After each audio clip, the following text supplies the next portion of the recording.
Welcome to the Private Practice Elevation Podcast. Unlike other shows about marketing and growing a private practice, only the Private Practice Elevation Podcast takes you into the peaks and valleys of successful practice owners to give you the lessons they learned and the proven strategies that you can apply to your own private practice, helping you reach the next level in your business. I'm your host, Daniel Fava. We all hear about AI constantly now. The hard part is knowing what's worth your time.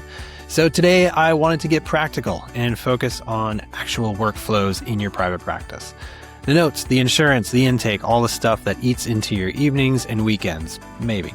My guest is Ian Knox, Chief Product Officer at SimplePractice. Ian spent the last 4 years deep in the therapy world, and before that, he built tech at companies like Microsoft and Expedia. He's got a clear view of where this is all heading. We cover 4 places AI saves therapists the most time, why you don't need AI to start automating, and how to add these tools without losing the human side of care. Before we get into it, let's hear from our sponsors. A year from today, what would your dream private practice look like? Would you spend less time chasing claims or only working with clients who value your skill set? What if you had more time for yourself? Alma empowers you to confidently accept insurance backed by an all-in-one EHR that simplifies scheduling, documentation, and day-to-day practice operations. Your dream practice is closer than you think.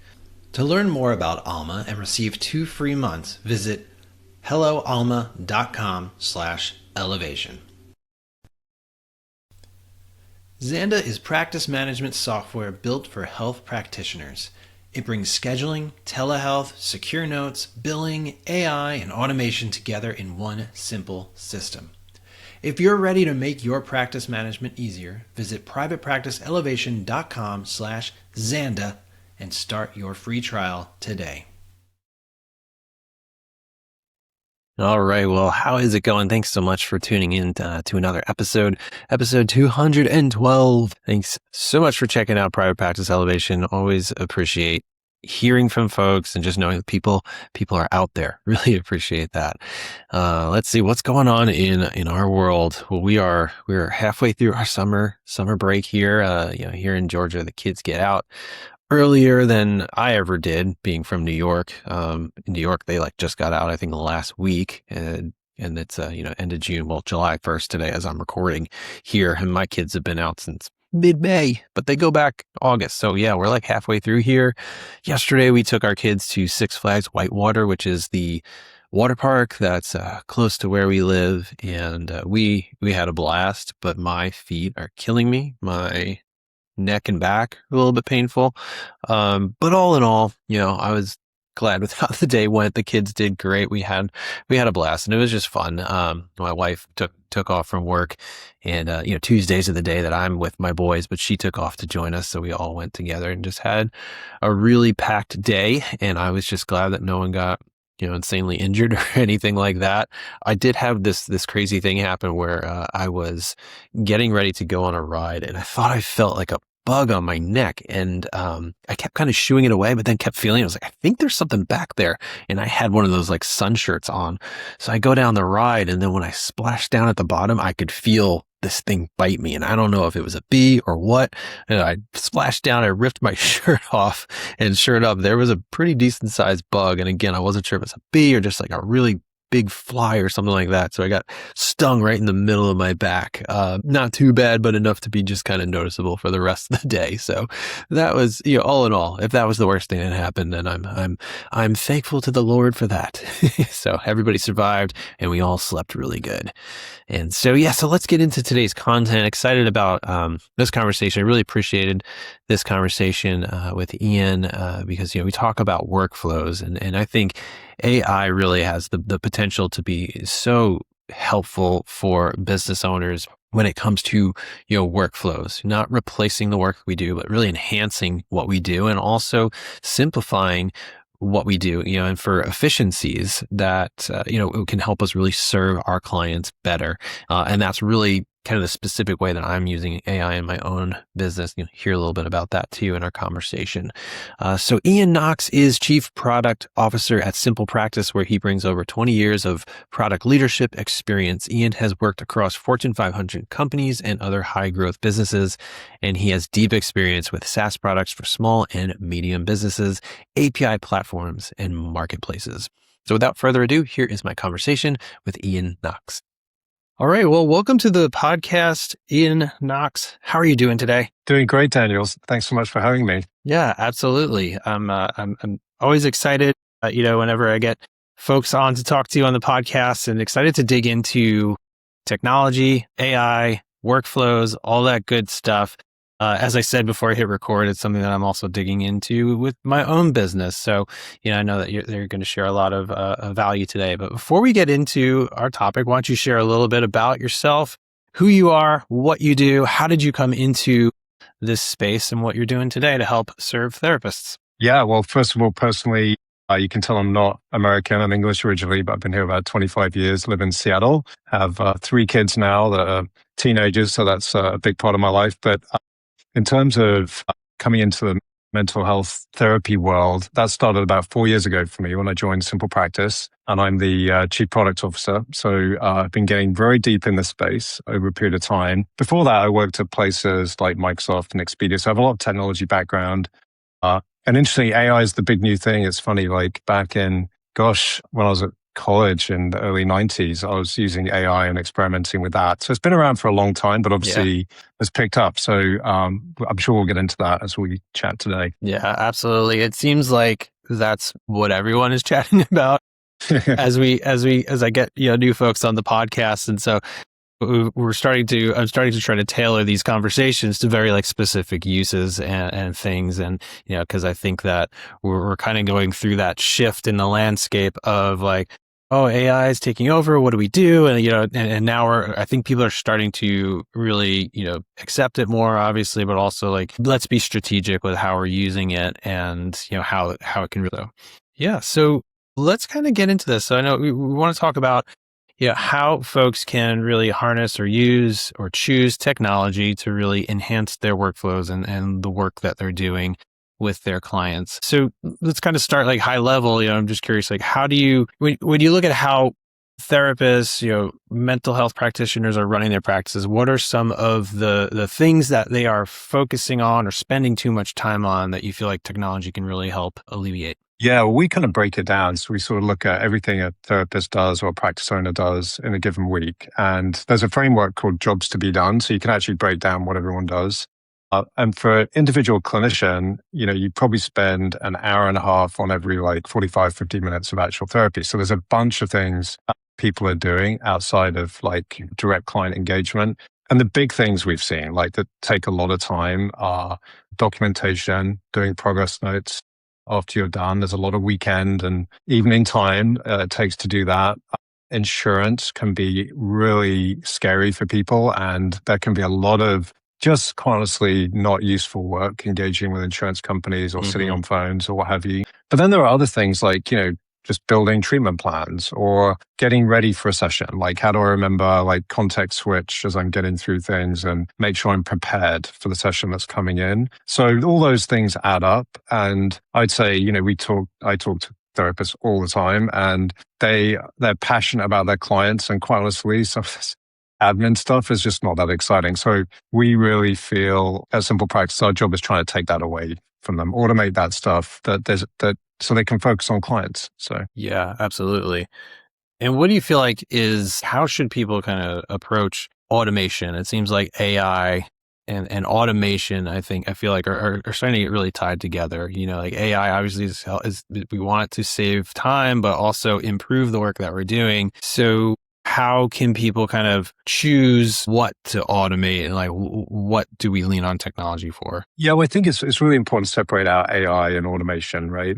I think AI is a kind of automation, but I think it depends on personal preference, right? Like some people aren't comfortable with AI yet, and that's Yeah. totally fine. And well, I can get into lots of ways you can do automation without AI. But there Hmm. are some really amazing things AI can do, and I think we can get into that. But I think, when you're starting out, it's just look at those buckets I talked about before and where's taking most of your time. And then look at the tool you have, right? Because there are lots of things that are built in to go save time. That's what these things are for, right? Yeah. So start with the automation you have in your tool, like go explore it, learn. Usually there's a help center or something, or you can call customer support and just ask for some advice. Hmm. And then you can try maybe experiment with AI. And we can get into some of the things you potentially try. But little things that are not AI, for instance, it could be even things like, appointment reminders or online scheduling, or, there's a feature we just released, which is mass document sharing, where you can like go update. That used to be a one by one type thing. Yeah. So I think there are like bill pay, like, auto pay. So when someone finishes with a cash pay, so I think there's lots of things there that are really good. And then you can get into AI, which can take up big chunks of time Yeah. as well. Yeah. And just to kind of continue on, like the idea of like automating things like without AI, like it's like you said, it's just as simple as kind of knowing the tools that you're Hmm. already using. And full disclosure, my wife, her practice is on SimplePractice. So like I know a little bit Yeah, about yeah, things that yeah. she's done. And I do remember, she's been on it for years, but I do remember when she first, signed up for it and got it plugged in and just, the process of learning what can this tool do and knowing that she's got technology that she can lean on to send out those things like reminders, like to me, that's just like base automation. Like we need to remind people you have an appointment you scheduled, you need to show up, and that helps with those no-show rates. But yeah, there's likely lots of settings and things that you kind of have to explore and make sure things are turned on, understand how you can use it before you then really go deep into AI. So that's a great point. Yeah, I also think you can rely on the community as well, right? I think within each city, there's usually a therapist community online. We have a Yeah. Facebook community, and people help each other a lot in terms of maybe a specific question. So that's always a good place to go. Yeah, yeah, absolutely. Okay, well, I'd love to talk more about AI and kind of like how people can start to take that approach of leaning on it to automate things and really support what they're doing. And I did see that SimplePractice has just announced that you all have a new AI feature, workflows. Can we just talk a little bit about that, kind of like set the stage for that, and then we can kind of tie this into, I think it'll give a good idea of like what people can lean on AI for, with their. Yeah. And I can go back a little bit, like when we started on this journey. I mean, I think we're all curious about like what AI could do, but Yeah. we're also very cognizant of the importance of data security and how you use the data and making it secure and separate, Yeah. not training models, all that kind of stuff. And we weren't the first to launch a note taker because we took our time and we actually brought a lot of clinicians in to help guide us, even to the fact we have these live streams now with like 1,000 clinicians that can ask us any question. Yeah. So a lot of it's about Great. trust because, who knows with a startup what they're doing with your data. For us, we're big enough that trust is super important for us. And I think when we started out, there were three things that I was really curious about. Well, one was therapist attitude towards AI. I think there's this fear that AI might take a therapist's job, right? And Hmm. we've been very clear. We see therapists always at the center of care with the Therapeutic Alliance, but AI can help and support, but never replace, right? I think that's really Right. important to Absolutely. understand. That's just a belief we have, right? Second, I think clients are involved in this, and that you have to go get client permission for some of these things, right? Hmm. So there's another kind Yeah. of hurdle there you have to feel comfortable with. And then I think the third thing, this is mental health. It's not like a Zoom call, right? Like this is a pretty sensitive conversation. And so Yeah. those three things I was really interested in, like, is this going to take off? How are people going to feel about it? What we've seen is really phenomenal adoption. And I think the reasons for that, like when you talk to someone that's tried it, like for instance, tried note taking, right? Which is the first thing people usually try. You can see on average 5 hours of time saved per week. You see documentation 40% faster. And that can be meaningful for people, like maybe 10 extra points a month or extra income, or just not doing all that work and spending time with your Yeah. family. So I think that's like note takers probably the first place, most people start today. And I can get into other areas, but that one is definitely one of the biggest, most impactful areas you can start. Yeah, absolutely. And I would agree with that. And again, kind of back to my wife, she has made use of the AI note taker and, it's kind of just see like, how does this support what I do? And she has said like, yeah, it's saved her so much time. And, me, like I'm on the outside looking in and I could never be a therapist, but like, I know that would be one thing that would be so hard for me is making sure that the progress notes are up to date or remembering what was said in the meeting because I'm very I'm introverted and when I'm one-on-one with somebody it's just like it's the moment and we're talking and then sometimes things can get lost, so when we were talking about supporting our clients and what we're doing Right. in the therapy space, like I would say I agree with that. Like that is supporting the work because then you're able to digest everything that was spoken about in that session. So I was excited to see that you all launched. That was kind of like the first major AI tool that you launched, and that makes sense to me. Yeah, but I'll just pick up what you said. Like, when you're talking to a client, what's the benefit to the client? Well, you're more present, right? You're not making notes all the time and being distracted. And I think that's one of the big benefits as well, in addition to time Yeah. savings. Yeah. And I've done that in my own business. I have an AI note taker that plugs into Yeah. all my meetings. And then, I'm able to run that through back with Claude or other platforms to create summaries and make sure that nothing is missed. And it's even helpful too for you're going back months later, like, oh wait, what did we discuss at the outset of Right. our relationship? I'm just trying to like tie this back to the use in like the therapy space. Like you can pull that back up and be able to see that and make sure it's documented. So it's super helpful. Yeah. So what's kind of next? What's like on the horizon? As we talked about note taking. That's obviously a huge time suck for people. It could save a ton of time. So what are some of the other places that you're learning that therapists could really use, could lean on AI for to automate some Yeah. things or just support them? Yeah, I think when you go back to that, like what do people do every day and where you can save time, I think there's four big buckets for me. The first is clinical support. So that's note taking, but it's also, I'd say, clinical assistance. And I can get into that in a minute. The second one is all around insurance and billing. There's so much AI can do there to help. The third, we generally call practice operations. And that's a lot of like the smaller administrative tasks, right? For an example, like intake of a new client, there's a whole bunch of steps and things you have to do. And then the last bucket, I'd say, is like building your business, referrals, client matching, all those things like that fall into that bucket. Yeah. Okay. Well, let's dig into one of those. What's one that you're the most excited about that you want to kind of break down, how people Well, are using what you're building? I think they all are pretty exciting, but let's start with clinical support, right? So, Yeah. we have one customer I talk with quite a bit, and he compares this to like Iron Man, like putting on an Iron Man suit, right? So it just makes you a better therapist and gives you all the support that you don't have. So aside from note taking that we talked about, some of the things that are super helpful are when you come into a session, are you remembering everything that happened last time, like a very quick summary of where the client is, etc. But also like, what are some agenda items or things you may want to cover in this session? And so we've launched this product called Care Aid. And one of the first things it does is suggest that, plus gives you an editable list of things, that you could talk about in your given session that you can choose not to do.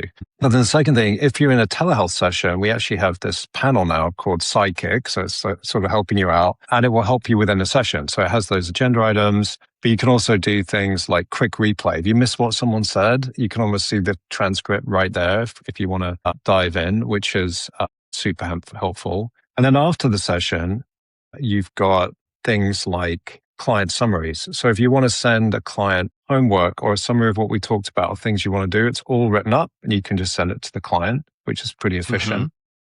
Yeah. We have a treatment planner now that helps you build that treatment plan that you'll update periodically. And the other thing that's really cool, when you have a new client coming in, we have this intake summary. So it's basically building what you need to know about the client when you come in. So it's all of these things that kind of support a clinician around every appointment they're doing, which is pretty powerful. Yeah, I love that. That is super powerful. Like the things that come up to me as I kind of hear these challenges that you all are solving is there's things even, and again, I always tie it back to like what I'm doing in my own business. There's things that I maybe wasn't doing in the past that would be a really like great value add to my clients, but simply for lack of time, like being able Right. to create, even just this morning, I was working on a template for an executive summary of when I have that first initial brand discovery meeting with a client, we can give them a nice PDF that summarizes,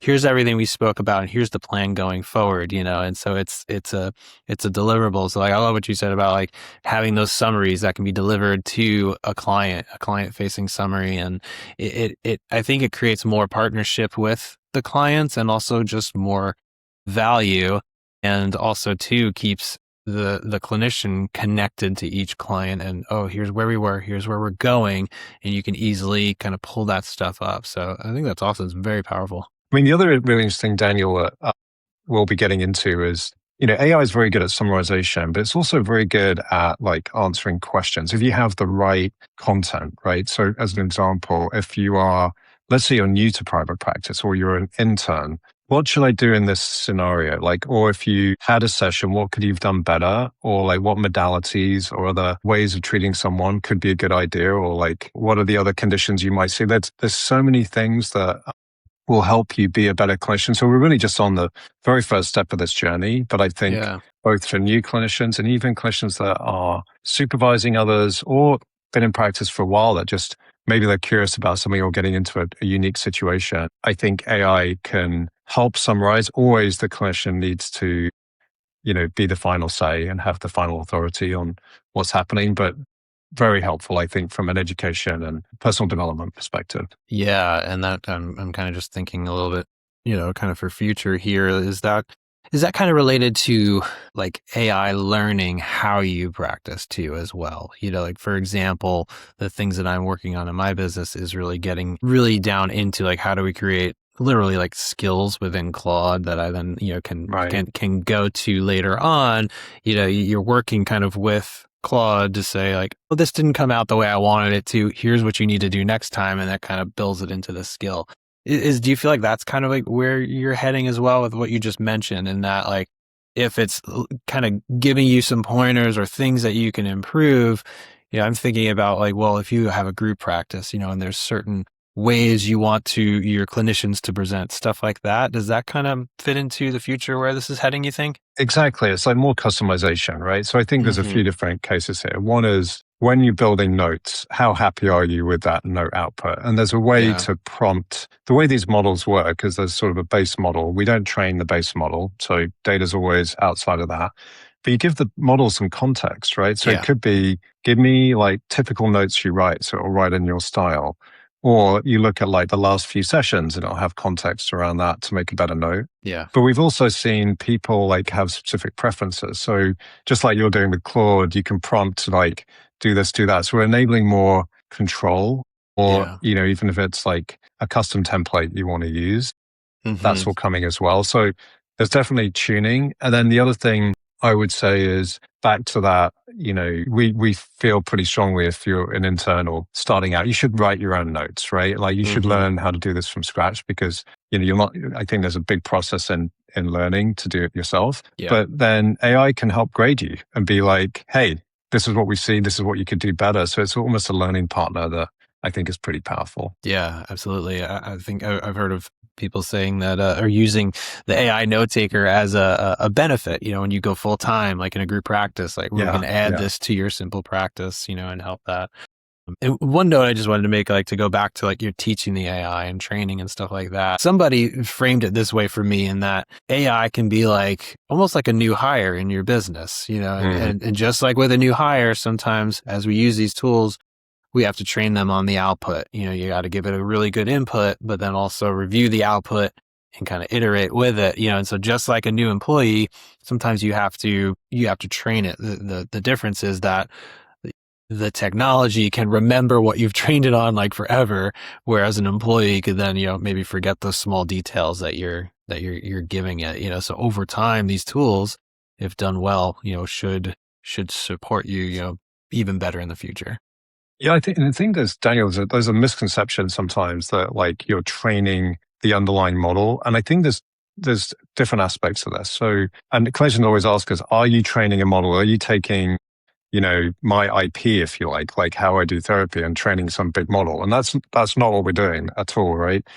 There's actually a huge human element here. So we have a clinical team at SimplePractice, and when we look at notes, we have our clinical team grading those notes that AI produces on about 30 different characteristics. And it becomes this thing called a golden data set. So we start developing like, here's like what we think are good notes. And that becomes the context. So like as the note is generated, we use that kind of clinically informed context. So I think that, along with any sort of prompts or guidance the clinician wants to give to kind of tune in, that gets the quality to where it needs to be. And it's a big journey, this, by the way. Like, we've always got ways to improve. We're listening super carefully to customers right now, and how do we get the quality in that configuration where they want it to be. Yeah. Well, I definitely appreciate the trust that you all are building, and just the pace at which you're doing this too. I think it shows, just a high level of respect for your customers, and, wanting to obviously support them. So,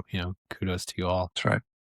Yeah. Well, what are some of the things that, we're thinking about like 2-3 years from now? Like, where do you think this is going to take us? I think we're still, everyone kind of feels like we're still in the early stages. I know you said you've been using AI for a long time, but I think for, just the common small business owner, it seems like everything is exploding. Where do you think things are heading 2-3 years from now? Yeah, I mean, I think that AI is one of these things that will sort of start blending into the background, right? And just helping you out with things, just like any technology that's come over the years, whether it's the internet or mobile phones or what have you, it will be more accepted and more trusted, etc. But if you think where AI is really good, where we're seeing is where it's really good right now is sort of generating content or summarizing things or asking questions, etc. But the next kind of wave of AI is doing things for you, right? Like simple tasks, right? Or sometimes more complex tasks. But back to those big buckets we talked about earlier. So we talked a lot about clinical support, but insurance and billing is really exciting to me, because think about like the pain involved with insurance today. And that goes everything from a client comes in, getting their insurance card, verifying benefits and mental health care coverage, getting the right claim in, right? That's not going to have issues with the insurance company. Yeah. Because ideally you want that just to get paid out straight away in 2 weeks and be dealt with it. But even if there's like a slight difference, there might be a client billing change or what have you. And then the worst case scenario is some kind of rejection or denial, right? Well, AI can help on all of that, right? Like, so, in terms of bringing information in and doing the check, even like calling the insurance company, right? And getting that, like there's ways of automating that are starting to happen. But then as you put in your insurance, making sure we have all the rejections and not denials, we can start to see like which insurance companies rejecting for what reasons. And if there are little things like service code or like certain modifiers that maybe you're not thinking about, it can fix that before it goes in, which is great. Then, if there are billing changes, typically there might be small things. The system will be able to just take care of that. Like if you're comfortable with it, change comes in, it'll just go bill the client or refund the client, depending on where you're at. And then I think one of the things that's most painful is a rejection or a denial, or dealing with that. And often what comes back to the insurance company is just undecipherable. It's like, codes and what have you. Well, AI is also really good at like taking all that and figuring out what you need to do and pushing it back. So I think that's one really exciting area. The others, the practice operations, I think there's really cool things there, like when you intake a new client, that whole process of coming in, the paperwork, scheduling, etc. But there are other scenarios that are really good. You mentioned, filling cancelled spots. If you get late cancels or, your utilization is dropping, especially if you're a group practice and you're trying to figure that out, AI can be very good at filling those slots for you or taking people off the wait list, assuming that the matching. And then the other area I think is exciting is, this referrals and client matching, because let's say you've got a group practice of 20 clinicians. Like, how do you find the right therapeutic match, right, with someone coming in? And I think it's a sort of a fuzzy problem that you can see what your clinicians get at, where they potentially, what kind of modalities or diagnoses they're best at.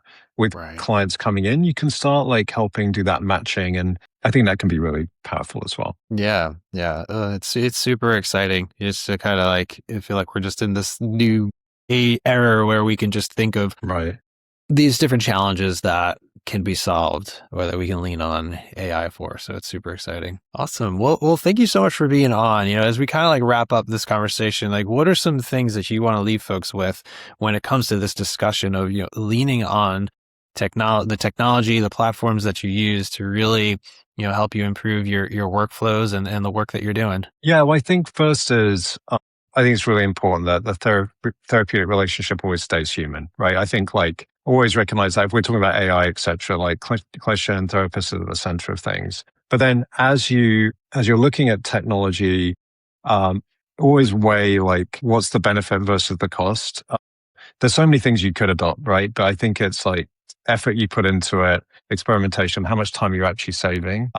I'd also think about like, is it integrated into the tool you're actually using? Because when you're bolting things on, sometimes it can be painful or it doesn't work right, etc. So wherever you can, try and find, a tool that has everything in it. I would say, lastly, if we back to AI, it should never replace clinical judgment, right? So Mm-hmm. as you're using these Yeah. things, always once you use AI a lot, like I'm sure you're using quite a bit, you can sense like it can be brilliant, but it also can make mistakes, right? And Yeah. so you've got to really be tuned in to like where the note potentially say notes are really good, but always be checking, Yeah.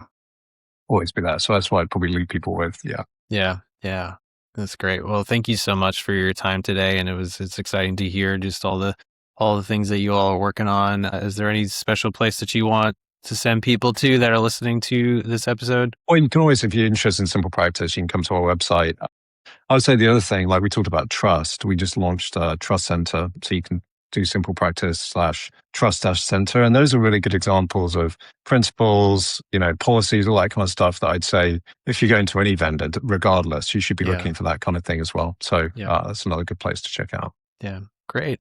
Well, thank you so much for your time, Ian. And for any folks who are listening to this episode and you're looking for help with your online presence, definitely check out privatepracticeelevation.com/kickoff, where you can sign up for a free 15-minute call to chat about your situation and create a plan going forward. Thanks so much for listening, and go elevate your practice. Running a private practice can feel like a juggling act. You're the clinician, the scheduler, the biller, and even the IT department. Xanda makes it all easier. Xanda is practice management software built for health practitioners. It brings scheduling, telehealth, secure client notes, billing, AI, and payments into one easy-to-use system. Clients can book appointments online, receive automated reminders, and access a secure client portal while you manage everything from one dashboard. That means fewer administrative headaches and a smoother experience for everyone. If you're ready to spend less time on admin and more time with clients, visit privatepracticeelevation.com/Xanda to start your free trial. A year from today, what would your dream private practice look like? Would you spend less time chasing claims or only working with clients who value your skill set? What if you had more time for yourself? Alma empowers you to confidently accept insurance backed by an all-in-one EHR that simplifies scheduling, documentation, and day-to-day practice operations. Your dream practice is closer than you think. To learn more about Alma and receive 2 free months, visit helloalma.com/elevation.